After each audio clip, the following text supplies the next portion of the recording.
Dito kami ngayon sa Crocodile Farm. Hanapin ang pinakamalaking crocodile dito sa Crocodile Farm. Diba Janjan, no? Okay, ito si Janjan. Siya po ang manghuhuli ng crocodile kasama po yung kanyang ina. At ito yung crocodile. Tingnan mo kung gaano kalaki. Yan ang crocodile. Ang laki, ano? Hindi lang yan, no? Yan ang top view. Ito ang maraming crocodiles. Punta ka dun, Mi. Punta ka dun. Pupunta sila. Titingin sila ng crocodile. Tingin ka. Tingin.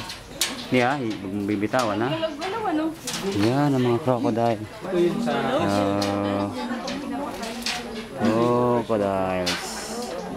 A lot of crocodiles. Ito matindi. Kadami. Sige, kung gusto mo na magpakamatay, tumalong ka lang dyan. Ayan. Tindi, ano? Ito, kung gusto nyo kung pakamatay na, tatayo lang kayo dyan. May bakante ngayon dito eh. No? Gagawin mo lang, tatayo ka lang 24 hours dyan. There? Dahan-dahanin ka. Oo, there.